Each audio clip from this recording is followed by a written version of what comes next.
Well, it looks like things are heating up on the Republican side. It's not just the Democratic side that's going to entertain us this coming fall. Thanks, Mark. All right, here to talk about the entertainment, quote-unquote, GOP financier Dan Palmer. Good to see you. President Trump's got 90+% approval on the Republican side. Probably the only place that his approval numbers have actually grown since inauguration. Think you should be worried? I don't think so. I think Joe Walsh is an irrelevancy. I mean, to run for president, you've got to have name ID, you got to be able to raise money, and you have to have a compelling message. I mean, frankly, Joe Walsh isn't even the best known Joe Walsh. I mean, that would be the guitar player for the Eagles, right? Point taken. This is how Mr. Walsh is framing his current run. Take a listen. Most of my former colleagues believe they think Trump's going to lose in November, and they want him to lose in November. And then they think they're done with him and everything can go back to normal. Now, you made an interesting point here. One also could remember some of yours and my conversations circa 2015 when this guy named Donald Trump got into the race and you were supporting Ted Cruz and you said, hey, look, this is a lark, this is a celebrity, you know, the guy who ran The Apprentice, now running for president, not going to happen. Is there a risk of dismissing Walsh too easily as so many dismiss Trump? I don't think so. I mean, the president, when he was a candidate, flanked Cruz to the right. And the dividing line in the Republican primary of 2016 was the immigration issue.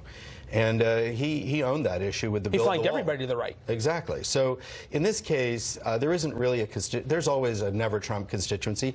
It's diminished, but it hasn't gone away. And I think they're looking for someone to coalesce behind, whether it's Kasich going up to New Hampshire, whether it's Joe Walsh. But I mean, the justification for his campaign that he had some positive feedback on the internet to, I mean, honestly, if I wore a squirrel puppet on my nose, I could get some positive feedback on the internet. Next time you're on our show, we'd like you to try that, and we will see how much positive feedback there are. I think your wife might have a thing or two to say about that. It brings up the point, though. People are talking about this, whether the media loves the challenge or not, either side. The last 3 times an incumbent Republican president was challenged by a primary challenger from their own party, this is what happened. Reagan challenges Ford, Ford loses.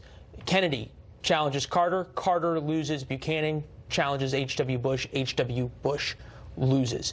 Should Republicans worry that either Weld or Walsh are going to be spoilers? The common thread in those 3 losses was a lousy economy. True. And at present, we have a pretty robust economy. Yeah. Now, the left is talking about Russia, and then they're talking about racism. Now they're talking about recession. They're looking for some kind of a toehold to try to attack Trump. I think as long as this economy is strong, they have a tough time. We had a Democratic congressman on earlier who admitted that the economy was pretty strong and then kept talking about, you know, recession on the horizon. It's coming. It's coming.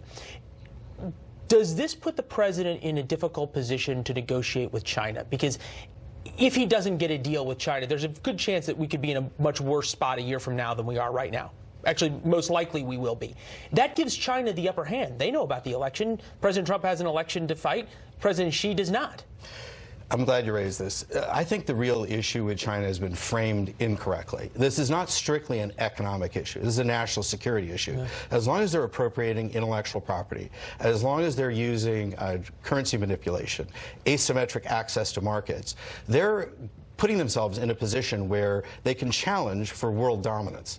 Now, the United States is the single preeminent world power. If China is allowed to continue these practices, they could find themselves rivaling the U.S. for dominance. I mean, you already see them building islands in the South China Sea. They're building military bases in Africa. They were a competitor. They are a rival, and they could rise to becoming an enemy. And I think the most important thing with the China trade deal is we have to hobble their progress. Yeah, Stephen Miller now starting to move to that point. Some of the other administration talking points moving away from China's paying for it to the national security issue. Dan, always good to see you. Next time with the squirrel puppet, he will be back. We're not having you unless there's a squirrel puppet. Jillian? Thank you.